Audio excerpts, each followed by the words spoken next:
Good morning and afternoon. And I'm so excited to dig into the topic of the future of AI and security. And so we're so thrilled to have all of you here from the various corners of the world. My name is Melanie Quant, Senior Director of Business Development for Vaco. Vaco is a $1.3 billion global staffing and managed services company. We're committed to collective accountability, to innovation, and to quality excellence. I'm passionate about being a trusted advisor to help businesses solve complex problems. I had the vision of this thought leadership event because my goal is to empower the community and to deliver each of you the resources that you need to go further, faster. Before we dive into this discussion, let's kick things off with a little interactive poll to get a sense of all of the audience's perspectives. So hopefully you're familiar with doing polls on Zoom by now. I will start a poll. We're going to start with the first question, which is kind of a pulse check on your experience with Gen AI so far. Are you a trailblazer? Do you already have it in production? Are you a pioneer and you're building infrastructure compute, getting ready for the next big thing? Are you a deep diver? Are you exploring use cases and still figuring out POCs and proof of concept? Or are you an observer? You're here to learn, you're trying to figure out how to get started, and you may need a guidance from these experts. Let's give it a second to hear what you think.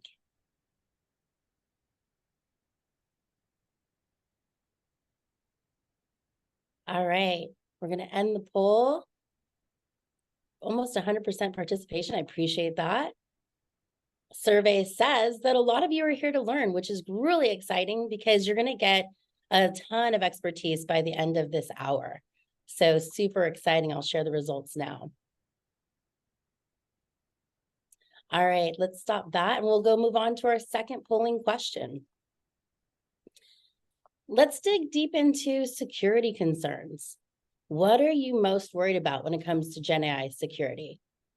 Is it data leakage? Because that's a thing. Cybersecurity, trust and safety, protecting your users, protecting your organization inside and out. Deep fakes, impersonation, and misinformation. Or all of the above, which is definitely valid and okay. I'll give it another second. People are adding their answers now.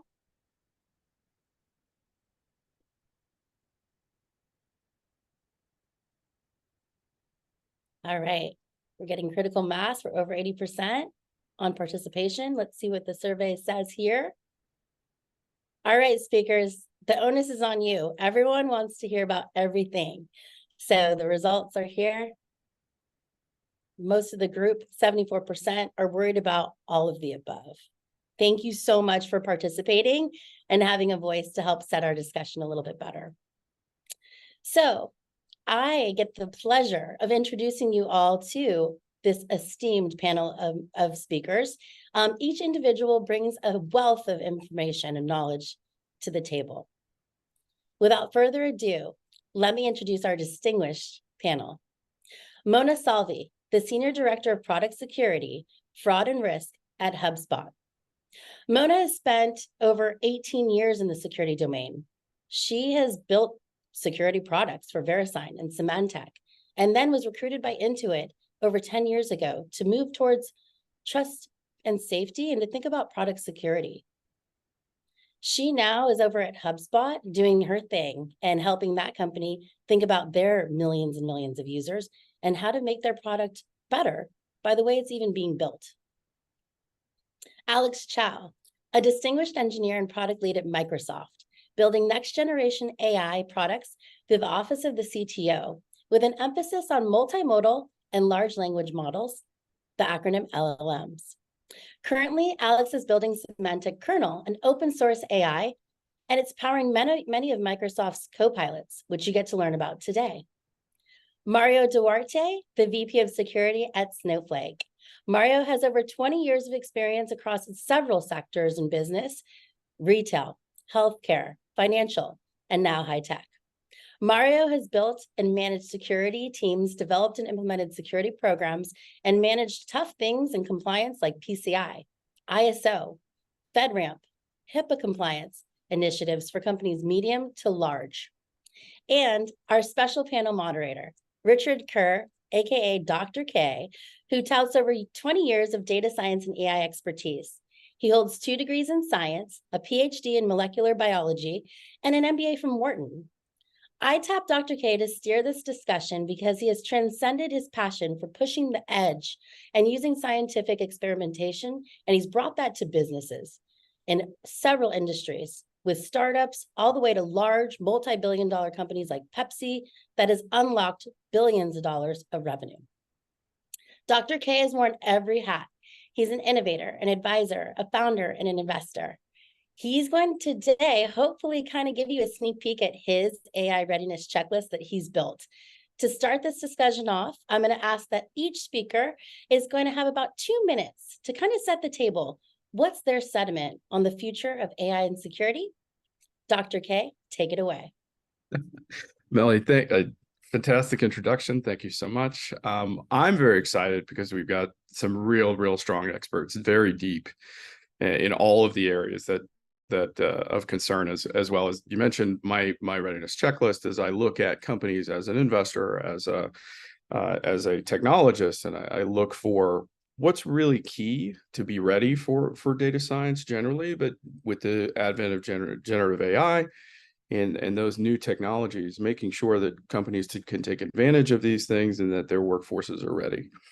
And so when you think about it, the big areas that I think about are really around critical capabilities, the technological environment, people and culture, and the quality of leadership.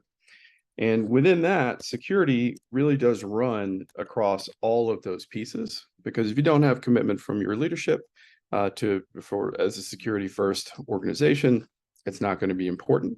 If you don't have the critical capabilities to make it happen, it's not going to happen. If it's not part of your culture to be security or safety first, it's not going to work. And if you don't have the technological capabilities, everything's kind of going to fall down. So I'm very excited to hear from all of our folks on the panel. I like that we've got depth really across the board. And with that, I'd like to hand it to Mario for a minute and give us a quick introduction. Hey, thank you, Dr. K. This is Mario Duarte, VP of Security at Snowflake. I think when looking at this situation, there are 3 aspects that I look at it. One, how do we make a safe, governed, control environment for our users, our colleagues, to use it in the company using especially Gen AI, and using it in a secure environment that meets a lot of the government's controls that were being asked by different regulations. So that's one aspect. The other is how to protect against it.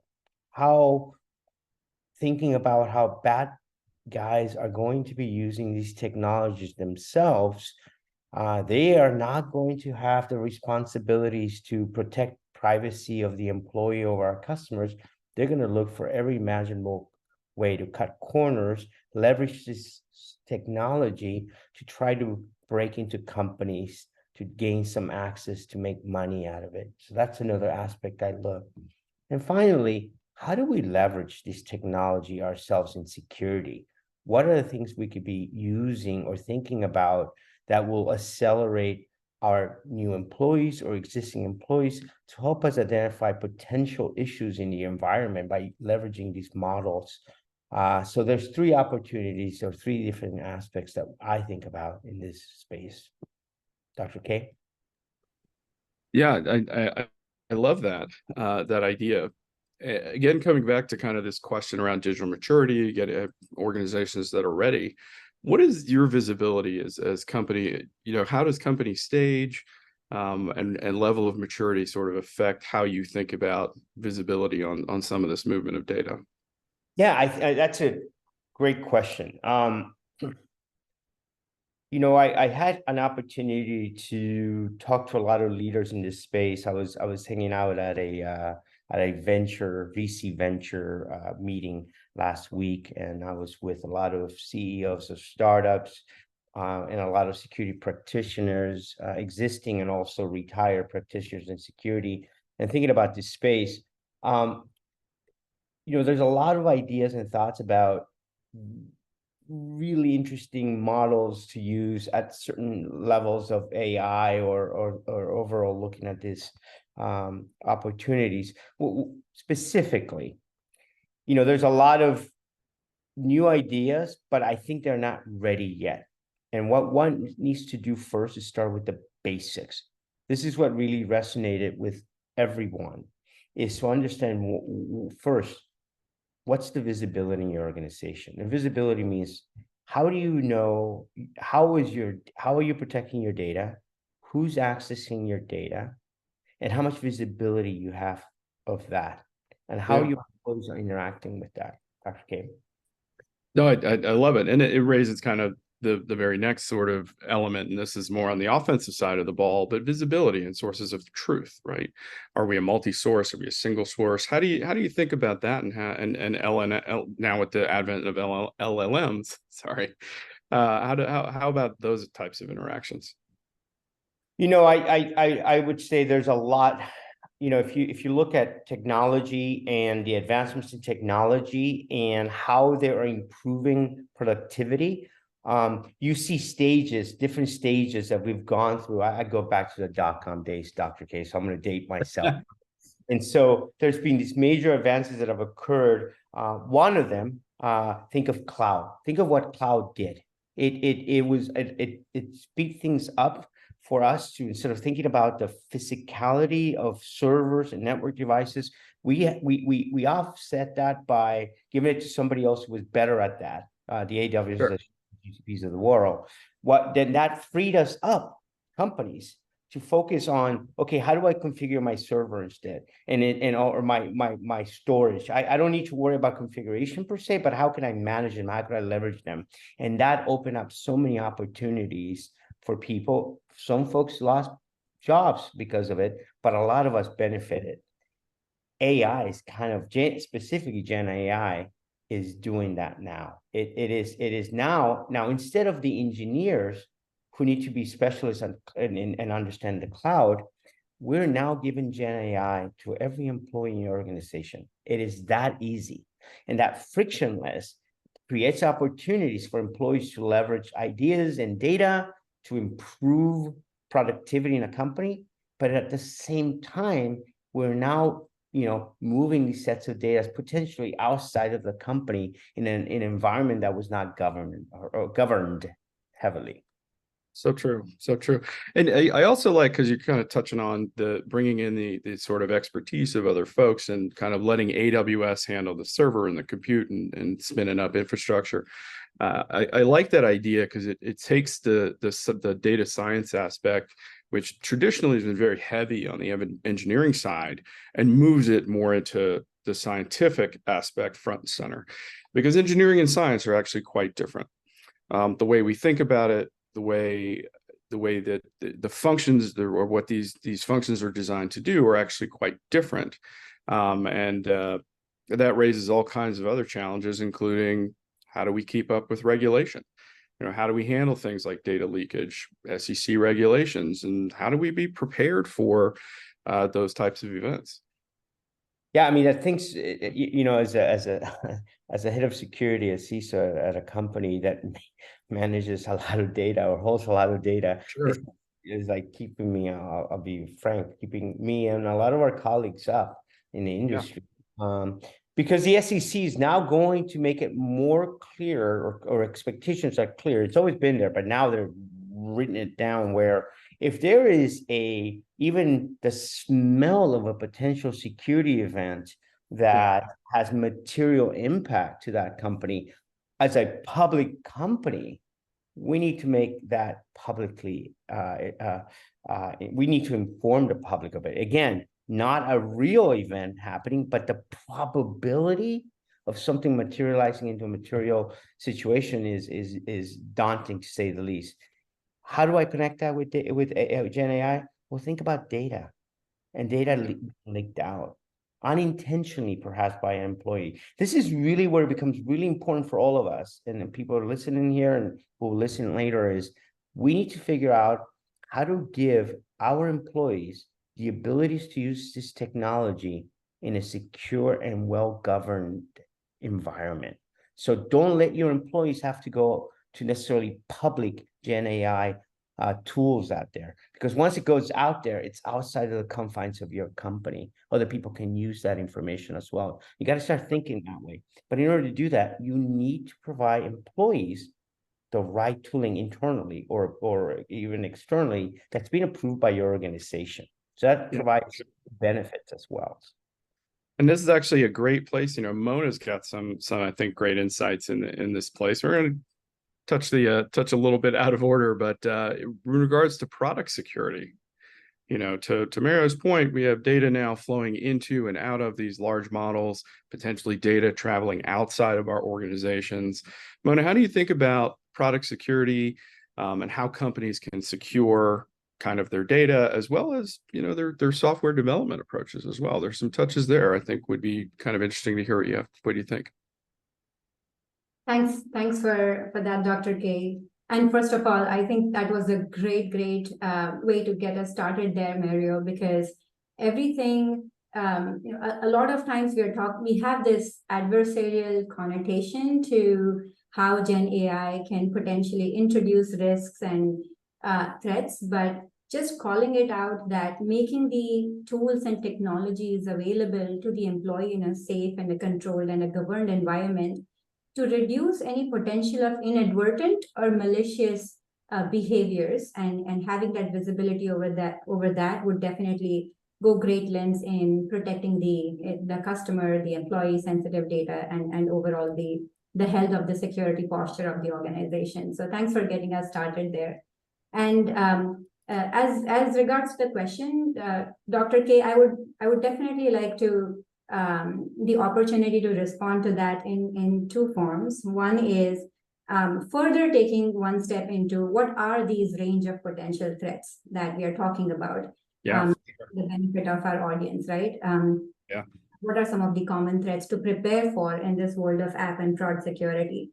And then we can jump into how can we prepare for that. So just, if you may allow, just to touch upon some of the common threats, which loom over both security and fraud. So I would love to bring that angle there. So from a security perspective, how can AI be misused? What are the potential ways? So some of the common ways are, again, AI can be used in cyber attacks. You can use AI to now generate even more convincing phishing emails. It just became much more easier to not be able to spot any grammatical errors, which was one of the ways where content moderators in the past were hinging on to say if this was phishing or not. But now, how can we enhance those security measures and educate our users about AI-related threats, implement detection mechanisms for these AI-driven attacks? One of the other threats that comes to mind is, again, resource exhaustion. Can attackers possibly overwhelm the AI systems and cause any resource exhaustion? And what can we do there? So if this is a problem, one of the ways that we can potentially think of preparing against this attack is, should we be thinking about rate limiting? Should we be thinking about use resource monitoring, employing mechanisms?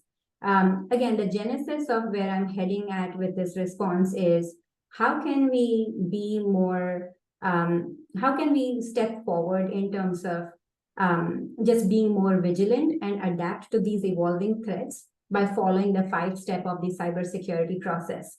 How can we identify the risks? How can we predict these based on behavior patterns? Can we be implementing any prevention mechanisms? If not, can we at least detect and allow our operations teams or alerting teams to just detect and respond and do the necessary next steps?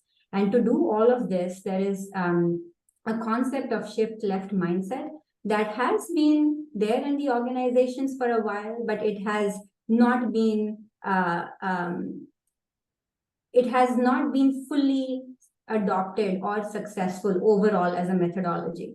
What I mean by shift left mindset is, how can we introduce security early on and build secure by design products versus building products with the intent of growth, with the intent of more customer adoption, and considering security as an afterthought. And the way I would call that is, again, building intrinsic security versus extrinsic security. Once we start shifting to that model in this world of broad security with Gen AI or not, any of these misuses of AI, whether it be cyber attack, whether it be resource exhaustion, whether it be failure to update and patch, how do we implement a patch management process? Absolutely. Right? And the data privacy, like all of these would actually become part of, like, ingrained in the organization to consider at the time of deploying code for solving for the customer problems. And it becomes inherent and intrinsic for our organizations to start rolling out features which are secure and safe by design. I'll pause there for a moment, Dr. K, and see if you have any questions from others. It sounds like Mario might have some insights to add, and I'd love to hear that. Yeah, and it's Mona, it's interesting. You remind me of something we were discussing in this offsite meeting last week. And look, there's a couple of things we need to think about. First off, is in order for these models to be effective, you need data. Okay, duh, right? So it's really important that we feed it the right set of data and the right amount of data, so these models can become more accurate. Otherwise, you're just dealing with garbage in, garbage out. Okay, so that's why is that important? Well, it's important because it offers us opportunities in the business to look at our own data, how we're generating this data, and how we can leverage it to improve the business. So that's good. Okay, one side.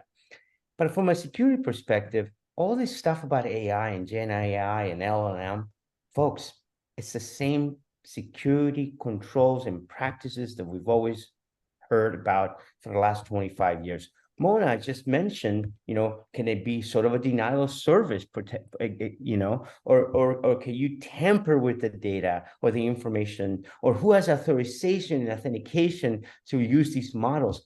It's the same concepts that we security practitioners have been dealing for in the last 20, 25 years. It's newer technology, yes, but the concepts are still the same. The controls are still the same. Dr. K?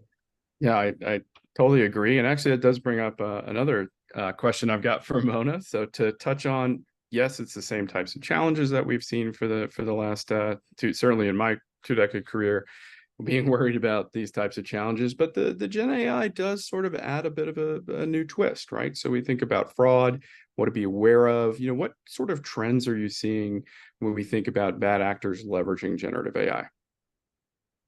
Sure. Thanks for that question, Dr. K. Now, again, I can always say there are a ton of adversarial conditions with introduction of Gen AI. But before that, I definitely want to emphasize, it's really critical to emphasize, it's not all about an impending AI apocalypse. That's true. That's so true.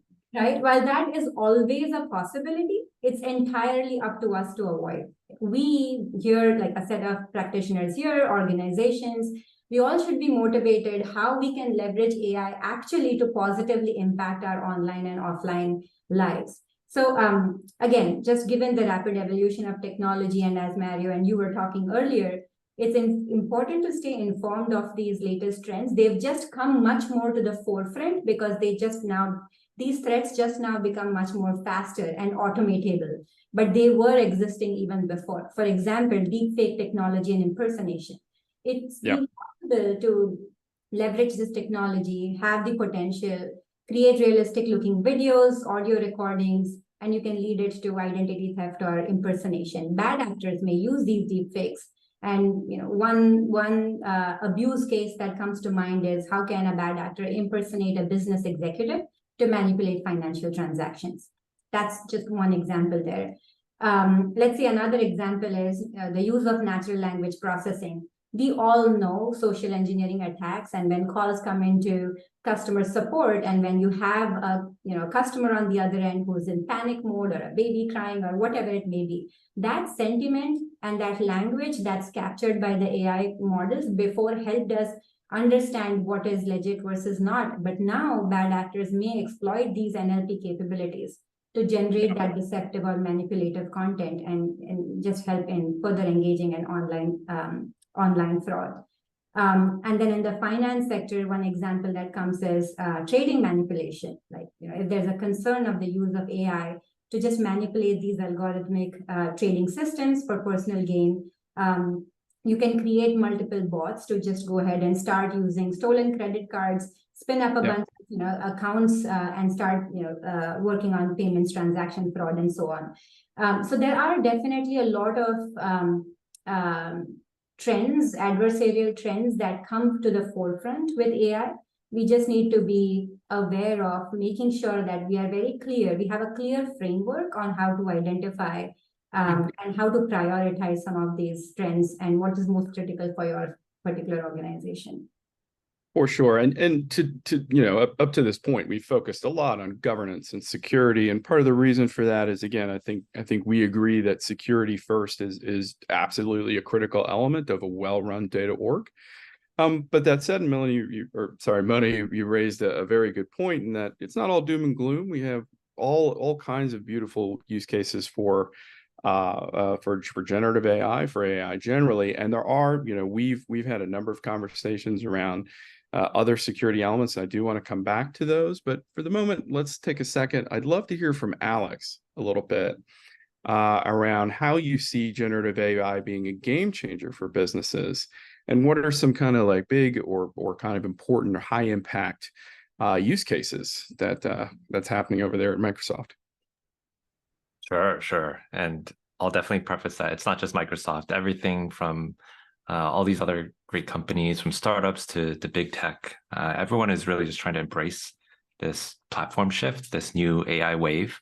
And while for sure there are a lot of concerns, a lot of security risks or things to be aware of, there's also just so much potential and so much even just innovation that's happening. So at Microsoft in particular, at least from my vantage point, right, being in the office of the CTO, I get to see horizontally like how many of these product teams, even legacy product teams, are starting to reimagine how they can offer new experiences, new Copilot-like offerings that really just, well, one, really enhance the user, helps them become more productive in the tools that they may already be familiar with. But as everyone knows, right, if you're using Excel, if you're using Word or PowerPoint or any of these tools, there's a lot of drudgery. There's a lot of just kind of boring type work that you find yourself maybe doing again and again. And actually, right, especially with some of these new co-pilots that have been announced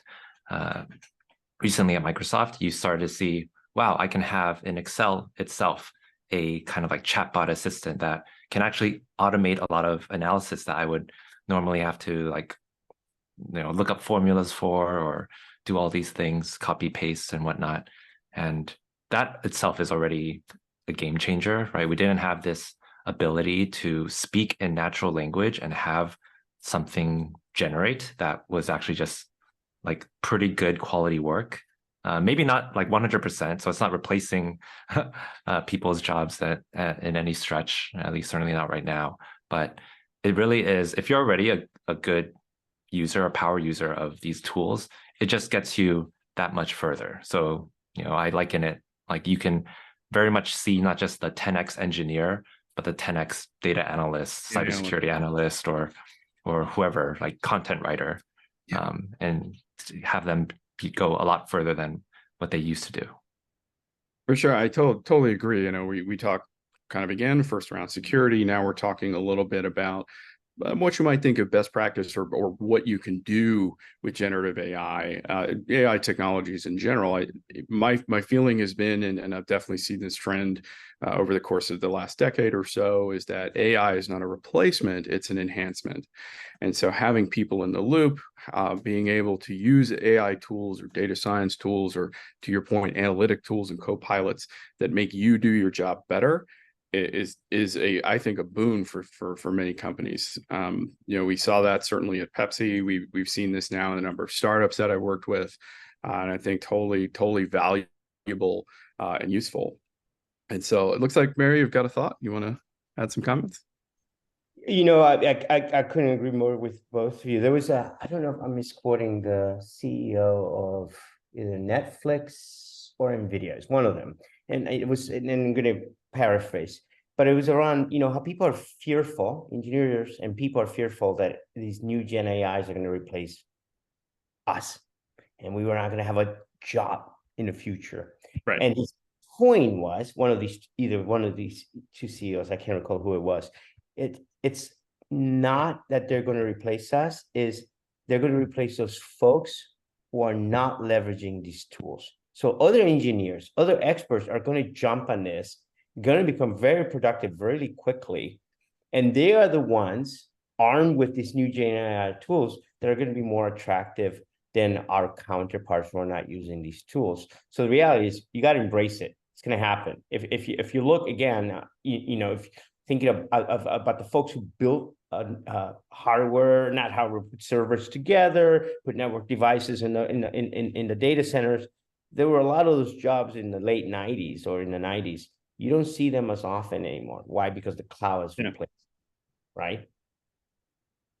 And that's totally fair. What I'm tending to see, to your point, are really kind of I take an analyst that has deep expertise in, say, marketing or finance, some area, some domain expertise, and we want to help them be better at sort of what they're doing.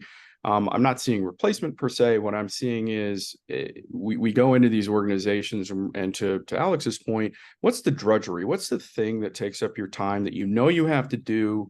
But it's really not that high value add work. It's not strategic. It's much more tactical. And that's for data scientists, that's a gold mine for places to find things that you can do to add value very, very quickly. And so, coming back to Alex for a second, these co-pilots are now definitely becoming bigger parts of the work that we do. I'm seeing it certainly in the data science space, and in all of the domains that I work with. And so, how are these co-pilots built? How do we use OpenAI systems or closed source systems? What are the trends that you're seeing towards models, either open or closed source?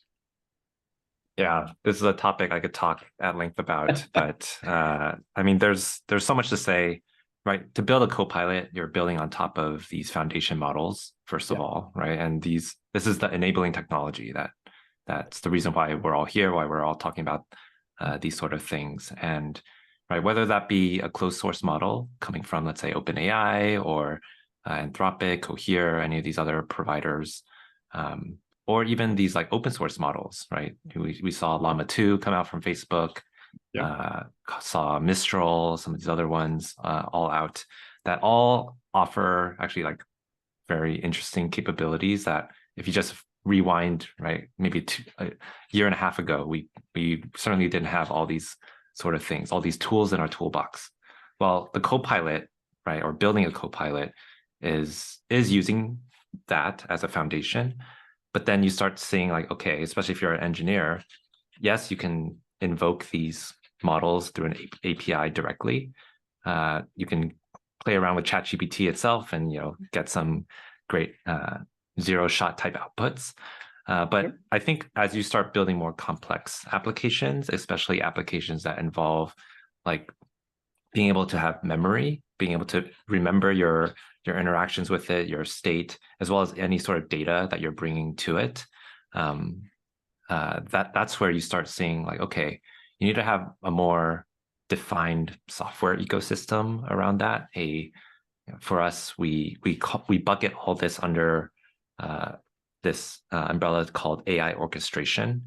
And for Microsoft, at least, right, we during our most recent Build conference, and you'll hear more about this during our upcoming Ignite conference, we centralize on this AI orchestrator called Semantic Kernel. So it's the project I'm working on, which is completely open source. You can go to it today on GitHub and use it on your own projects. But it very much is the AI orchestrator that is being used to power many of these co-pilots. And it does the sort of work around, like I want to build sort of skills or plugins on top of a foundation model. I want to be able to hook in other external services, my databases or other APIs, connectors. I want to have that memory or state in my applications so that I can persist my chat histories or whatever, my interactions with my AI beyond just whatever session I have. So it's all these different pieces that make up what is affectionately called Copilot. And I think we'll start seeing more and more of those things come online very soon. And I certainly would invite the audience or whoever, if you are interested in building these sort of things, feel free to reach out, and happy to dig in some more on these. But Yeah, Dr. K, and Oh, yeah. sorry, I wanted to jump on that, what Alex is saying, because I want to make sure that folks understand that, what Alex is talking is foundational stuff, right? It makes sense. There's an opportunity for all of us there with the right kind of education and training. But if you go above that as a user of those models afterwards, how do you use it in your everyday work? Think about incident response, for example, or threat detection. Okay. Yeah. Today, what do I do with threat detection? I got to look at, I'm looking for a particular pattern, a suspicious pattern. I have to go write it in SQL or write regular expressions, write it something in Splunk. That takes time, right? That takes us typing away and looking for and building the graphs, even with the right kind of tooling. If you start using these models that Alex is referring to, we can now verbally say, hey, look at the data for the last 30 days. Tell me what persons did this and what kind of movement of that occurred, and graph on X and Y. And you can just do that simple language without having to type it. That in itself makes you more productive. Sorry, Dr. K. No, I completely agree with you.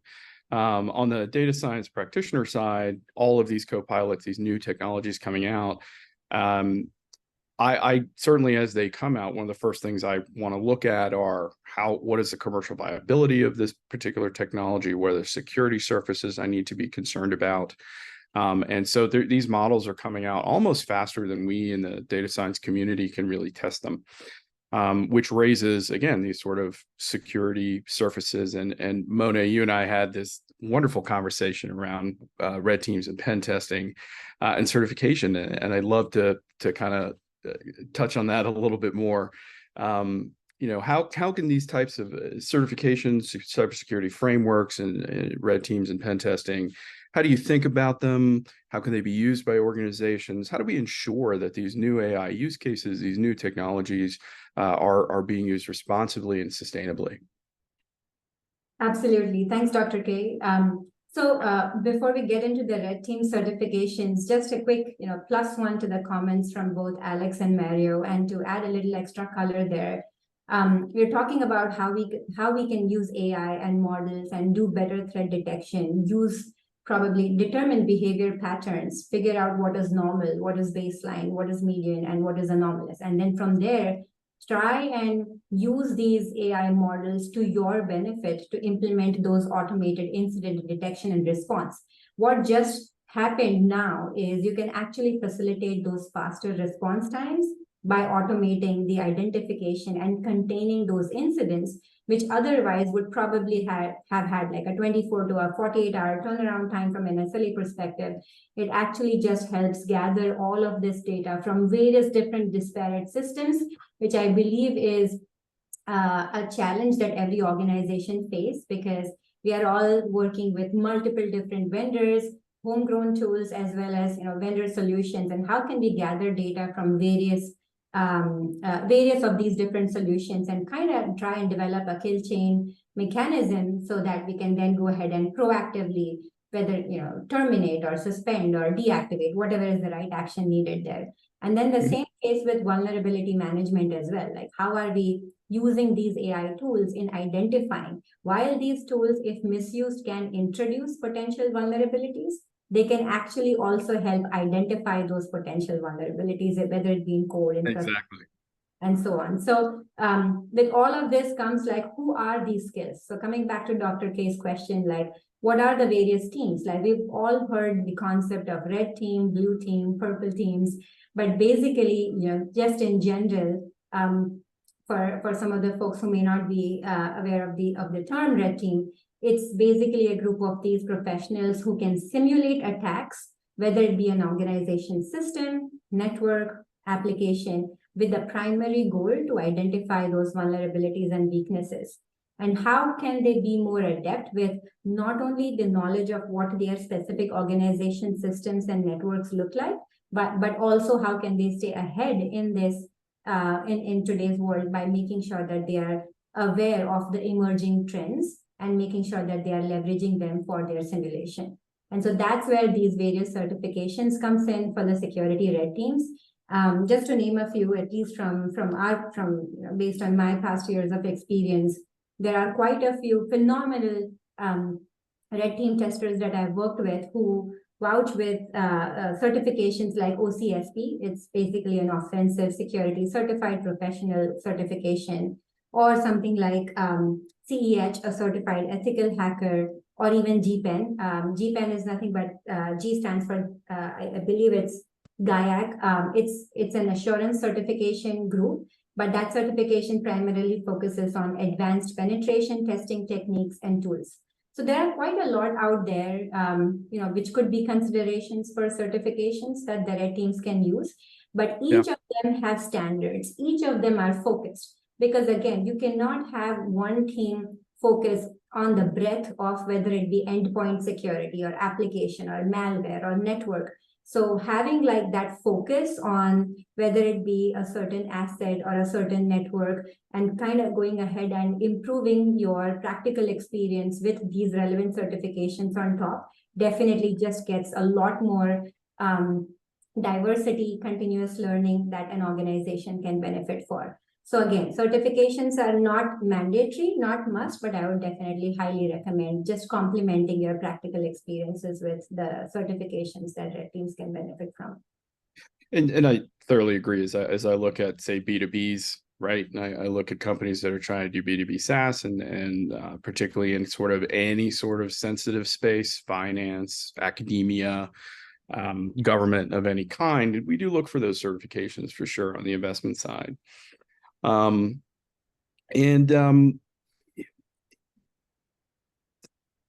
are a couple of frameworks though as well, right, that go along with some of these testing regimes. You want to touch on maybe one or two of those? Yeah, absolutely.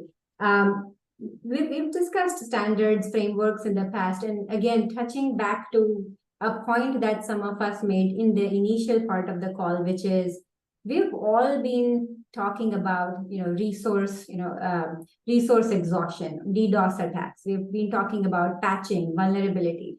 Gen AI is not bringing newer risks alone, but it's advancing these existing risks that existed today and bringing them in the forefront with speed. And so same way, the response to those different adversarial attacks is with the framework as well. And what I mean by that is all of the existing frameworks in the cybersecurity world, for example, ISO 27001, it's nothing but it's a systematic approach to ensuring that security measures are integrated in the development and operation of various systems.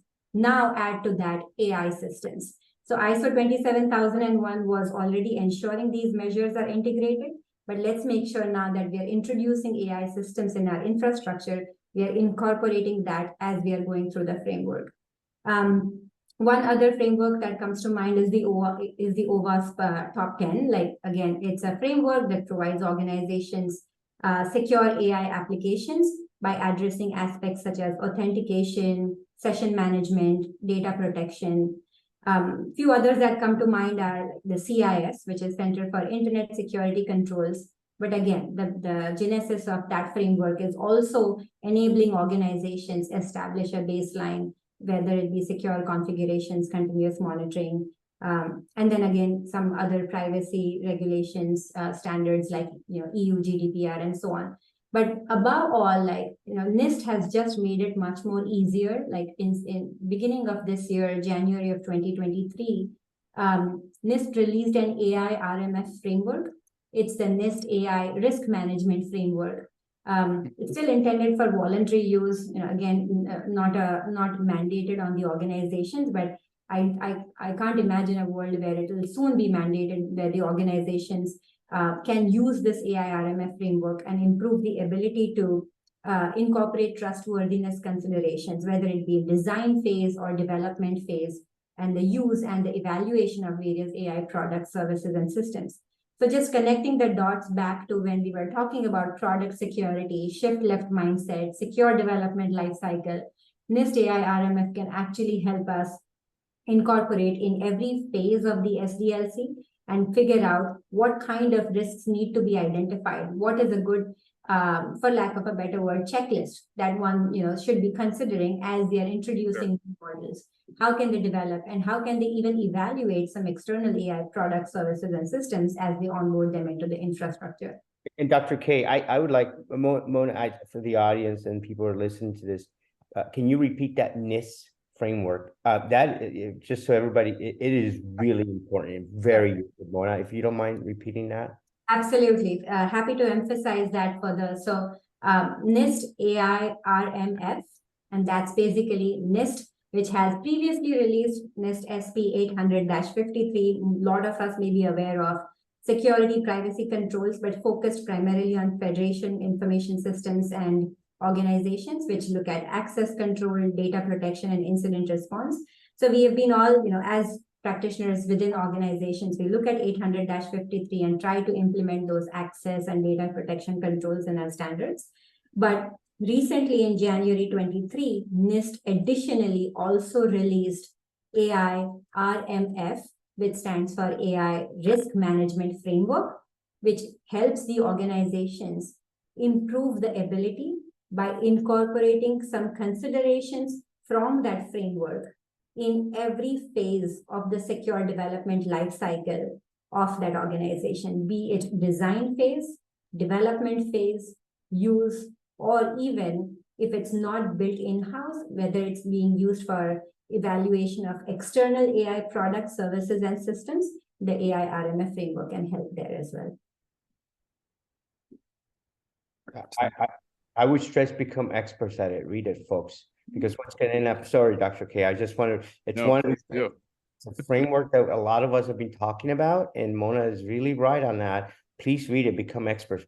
Because just like, when new regulations are introduced, and especially one around technology, a lot of these, I don't want to pick on the big four, but they're going to try to understand or interpret this their own way, their own version. And not every company, we're all unique in some ways. We have different ways of addressing new regulations or complying with certain new technology controls. It's not all black and white. So become an expert by becoming informed. Read frameworks like this. So when you're dealing with your PWZs and EYs and KPMGs, please, I'm not picking on them. I'm just giving you an example. You can have a much better, more informed discussion with them and defend how you're implementing these controls. For sure. And Mona, I really actually was very excited when you joined the panel, because your depth of expertise, what you know about this space is so incredibly useful, and bringing it right the way up. Again, we look at these security items when we're thinking about what companies to invest in, when we think about how ready a company might be to bring on a data science function, whether or not that they need additional consultation or expertise. This is security and governance are huge components when we think about those things, because they allow companies to scale. Certainly in the investment space, that's an incredibly important component of our investment thesis. And so, we've kind of talked a little bit, kind of more broadly, right, governance and security, but I'd like to talk to Alex a little bit and ask, are there particular or specific security concerns that you are seeing when we think about open source large language models, as opposed to sort of the closed source models that everybody kind of knows at this point? Yeah, I think it's one that is certainly emerging, or one that we're starting to figure out. But the benefit of open source is that in theory, right, everything is transparent in the sense of you can see the code that's written, you can see how things are built, how things are done, and even how things are trained, right? The closed source models, they will give maybe a model report card or something around the lines of like, okay, this is roughly how we've built this, but they won't go into specific details of like, this is exact data sets, this is exactly how we incorporated like reinforcement learning with human feedback.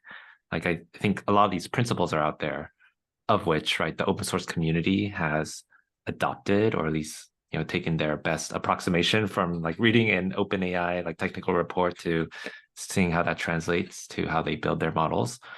But I think, the challenge that I see is that while the benefits or the democratization of open source is amazing, it's great. A lot of the things that we maybe forget is that these models are very much built by humans, and people, when they train these models, are selecting data sets, filtering data sets, Absolutely. choosing some data sets that are more appropriate than others, and all that, let's just call it bias, right, gets reflected in the end model that's ultimately trained. So even though you can have model A, model B, model C that are all open source, that all on the surface have like 7 billion parameters, 13 billion parameters and whatnot, based off how that data is gathered, how that data is prepared in training these models, they all can behave very differently and have different types of knowledge that's baked into it, and even just even security vulnerabilities or security risks. So it's one that you have to think about, that if you're a developer, if you're using these things off the shelf, just gotta be careful. For sure, particularly for our zero shot inference and kind of taking, be it open source or commercial level LLMs. One of the things we have to think about is, you're absolutely right that there was a scientist at some point that selected what data was going to be incorporated, how it was going to be processed or cleaned or selected or engineered. But there's also the base level bias that sits really in our knowledge base as a culture. And so in some ways, LLMs are uncovering some of these underlying existing biases, either across gender, across diverse communities. And they're almost like a reflection, if you will, of our community, but really our broader society. And it's an interesting kind of discussion, if you will, to kind of think about some of those elements, because it's putting up a mirror and we have to kind of think about, this is our society, this is who we are. And then as practitioners, be it in the security space, on the offensive side of the ball, in data science, or what have you, we really do need to look at ourselves and ask the question, who do we want to be, right? Do we want to take all of those biases and that defunct learning from the past and bring it into the future? Or do we want to really think about who we want to be in the future, what our best ideals might be?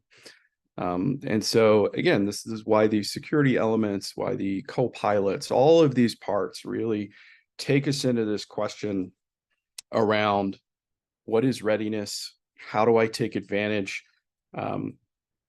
Yeah, I like that, Melanie. Thank you. We're going to talk at some point in the future on ethical or responsible use of AI and those kinds of elements. We're just touching on it a little bit here because it actually, again, it really touches on all the broad strategy for an organization. So we want security to run through, we want governance to run through as our safety first or secure first strategy when we think about data science, because the science has tremendous power, enormous power to really change things, be it business models or companies or how we work or our entire society. And so data science is one of the fastest sciences there are out there. It's coming from the molecular biology, pathology space. We can have a fantastic idea. It's 3, 5, 10 years before you know whether or not that was a great plan. In the data science space, if I've got a fantastic security team and I've got great data and it's ready to go, you can get answers from this stuff in days. And now with the new advent of co-pilots and that kind of story, even faster. And so there's tremendous power here. It's really a question of making sure that we use it responsibly, securely, well-governed, and in a way that enhances our human experience rather than takes away from it. Which is an interesting thing, because it brings me to kind of one of the last questions that I wanted to touch on with Alex, and that is, we've got these secure environments now. We've opened up a nice open source LLM model. We've constructed our infrastructure. We've got a fantastic data system. And even if we do all of that, we still have LLMs that hallucinate. And so, Alex, I wonder if you could talk just a little bit about how we think about error checking, how we think about consistency, how we think about hallucinations in these large language models. Yeah. So just quick like definition, hallucination is really where the model will output a result of which these models are trained to just generate the next token just being like a sequence of either letters or characters, but they're trained to do this, and they unless you instruct it to maybe not do it, they'll spit something out, and that what comes out of that might look very sensible, might appear to be even like factually correct, but it could also be just completely made up. And this is where that term hallucination is really starting to surface as a like real big concern, not just on the security side, but even just on the trustworthiness of any generative AI application.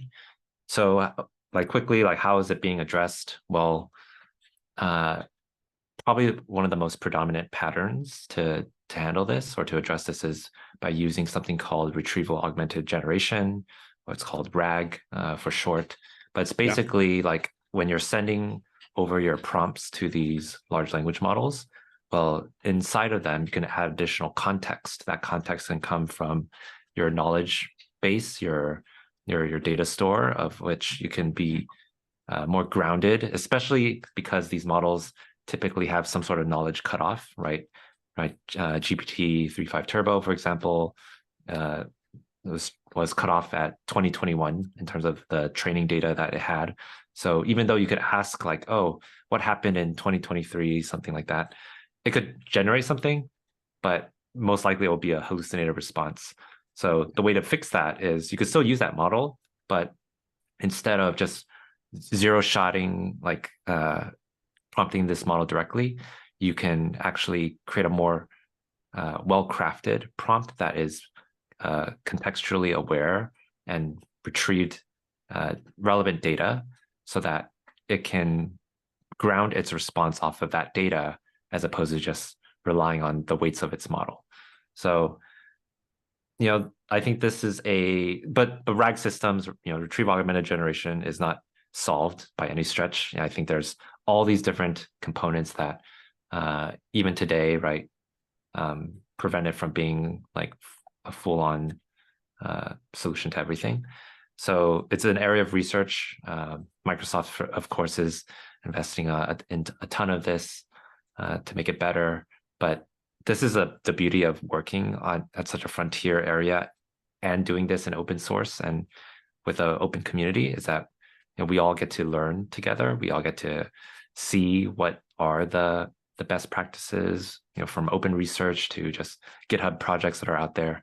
So it's a really great time actually to be a technologist in this space, because you really get to not only tinker, but then actually, right, build something that can have a really meaningful difference in enterprise. I thoroughly agree. We started doing the research around LLMs and, to your point, augmented responses just a little under 2 years ago, and saw kind of some of the same challenges with the zero shot or few shot trained models, as the results that you were getting either weren't up to date, could be completely fabricated. It is definitely one of the challenges when we think about commercializing LLMs more broadly without sort of a human in the loop. And so I think certainly for the next number of years that the copilots and these kinds of things are going to be assistive technologies. They're not going to be things that can replace. And so with that, we've touched on a broad sequence of ideas around security and applications and so on. But this is all in aid to help us really understand how companies are prepared for the integration of data science organizations or to bring on specific technologies. I consult with a broad array of companies and do this kind of thing pretty frequently. And as you can see, we bring in experts to touch deeper onto some of these other elements here. But the 4 pillars, coming back to critical capabilities, that tech environment, people, culture, and leadership. And what this really allows us to do is make sure that an organization is ready and has all the elements necessary, or we figure out how we shore up some of those elements to make them ready. And so kind of science and science agility are kind of some of the more offensive side of the ball.